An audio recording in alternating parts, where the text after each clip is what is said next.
ఏమిల Veeresham CLP office లో మాట్లాడుతున్నారు ప్రత్యక్షంగా చూద్దాం. చేసేటువంటి పార్టీ, హింసను ప్రేరేపించేటువంటి పార్టీ, హింసను ప్రోత్సహించే పార్టీ, అధికారుల మీద దాడులు చేసేటువంటి పార్టీగా తెలంగాణ సమాజం చూస్తుంది. తెలంగాణ సమాజం మీ పార్టీని అట్లా ముద్రేస్తుంది అనేటువంటి ఒక విషయాన్ని ఈ సందర్భంగా నేను గుర్తు చేస్తా ఉన్నా. కేటీఆర్ అరెస్టుల మీద మాట్లాడుతున్నాను. ఇట్లా అరెస్ట్ చేస్తారండి, అట్లా అరెస్ట్ చేస్తారండి. 10 సంవత్సరాల పాటు మీరు చేసింది ఏముంది? నా నియోజకవర్గంలో ఇంద్రపాల నగరం అనేటువంటి ఒక విలేజ్లో చిన్న గొడవ అయితే వితిందా పార్టీలకు సంబంధించి దాదాపు 67 మంది మీద అటెంప్ట్ మర్డర్ కేసులు పెట్టి 2 రోజులు పెళ్లి ఉంది, పెళ్లి కార్డు తీసుకొని ఆ పెళ్లి కొడుకు వేరే ఊర్లలో పోయేసి పెళ్లి కార్డులు పంచుతుంటే ఆయనను కూడా ముద్దాయిగా పెట్టేసి తీసుకుపోయి జైల్లో పెట్టినటువంటి సంస్కృతి మీది, ఆ నీచమైనటువంటి కల్చర్ మీది. ఈరోజు నేరములో ఉన్నారు, ముద్దాయిలుగా ఉన్నారు. సురేషే స్వయంగా కలెక్టర్ని తీసుకొచ్చింది వీడియోలో కనిపిస్తూ ఉంది. సురేషే స్వయంగా కలెక్టర్ని అక్కడ తీసుకుపోయింది వీడియోలో కనిపిస్తూ ఉంది. కలెక్టర్ వెహికల్ల మీద, జేసీ వెహికల్ మీద, అక్కడ వచ్చిన అధికారుల వెహికల్ మీద రాళ్ళేస్తుంది కూడా కనిపిస్తుంది. ఇలా కేసులో ఉన్నటువంటి ముద్దాయిలో కూడా మెజార్టీ మందికి దాదాపు 10-12 మందికి భూములు లేవు, భూములకు సంబంధం లేదు. వాళ్ళు పోయి దాడి చేస్తారు.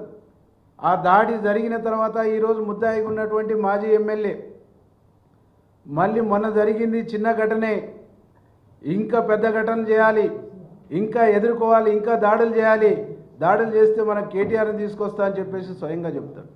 అంటే మీరు ప్రజల అభిప్రాయాల్ని రికార్డు చేయడానికి ప్రజా అభిప్రాయ సేకరణ పెట్టినాం. ప్రజల అభిప్రాయాలు రికార్డు కాకుండా, ప్రజల అభిప్రాయాలు చెప్పకుండా, ప్రజలు స్వేచ్ఛగా మాట్లాడకుండా మీ గుండాల్ని పంపించి, మీ రౌడీల్ని పంపించి మీరు రౌడీయిజం, గుండాయిజం చేయటం అనేటువంటిది ఎంతవరకు తగని చెప్పేసి ఈ సందర్భంగా మీకు గుర్తు చేస్తా ఉన్నా. మీరు అంటారు అక్కడ తిరగండి, ఇక్కడ తిరగండి అని. మీరు ఏ గ్రామానికి పోతారు? ఏ గ్రామానికి పోయి తిరుగుతారు? ఎందుకు? దుబ్బాకలో ఎన్నికలు జరిగినప్పుడు మల్లన్న సాగర్లో మునిగిపోయిన 12 గ్రామాల్లోకి కేటీఆర్ ప్రచారానికి పోయినవా? లేదు. ఏ ఎమ్మెల్యేలైనా అక్కడ ప్రచారానికి పోయిర్రా? మీరు నిజంగా నీతివంతమైనటువంటి పాలన, నీతివంతమైన భూసేకరణ చేస్తే మల్లన్న సాగర్లో ఉన్న 12 గ్రామాలకు మీరు ప్రచారానికి ఎందుకు పోలేదు? దుబ్బాక ఉప ఎన్నికల్లో అంటే మీరు చేసిన దుర్మార్గమే, మీరు చేసినటువంటి నీచమైనటువంటి విధానాలే ఇప్పుడు ఉండాలని మీరు కోరుకుంటున్నారు. అట్లా ఉండట్లేదు, అట్లా జరగట్లేదు. ఒక ప్రజాస్వామ్యబద్ధంగా భూసేకరణ జరుగుతుంది, ఒక ప్రజాస్వామ్యబద్ధంగా ప్రజాభిప్రాయ సేకరణ జరుగుతుంది.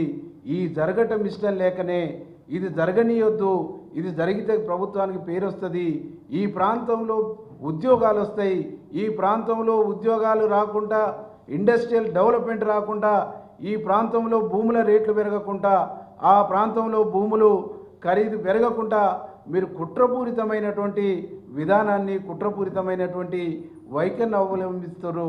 ఇలా అభివృద్ధి అంటేనే సిద్దిపేట, అభివృద్ధి అంటేనే సిరిసిల్ల, అభివృద్ధి అంటేనే మెదకు, అభివృద్ధి అంటేనే మీకు పోయే దారిలో ఆ ప్రాంతంలో అభివృద్ధి కావాలి తప్ప మిగతా వెనుకబడినటువంటి రంగారెడ్డి, వెనుకబడినటువంటి మహబూబ్నగర్, వెనుకబడినటువంటి నల్లగొండ ఇది అభివృద్ధి కావటం మీకు ఇష్టం లేదు.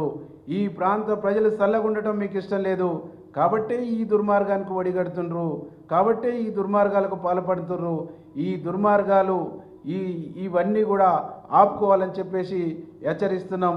సురేష్ కాల్ రికార్డు చూసినా, ఇవాళ అరెస్ట్ అయినటువంటి నరేందర్ చెప్పినటువంటి మాటలు చూసినా, ఆయన వీడియో బయటకు వచ్చినటువంటిది చూసినా, దీంట్లో కేటీఆర్ హస్తం ఉంది. ఖచ్చితంగా విచారణ చేసి కేటీఆర్ని విచారించి దీంట్లో ఆయన పాత్రను పట్టేసి శిక్షించాలని చెప్పేసి మేము ప్రభుత్వాన్ని రిక్వెస్ట్ చేస్తూ బాలనాయక్ గారిని మాట్లాడవలసిందిగా కోరుతాం.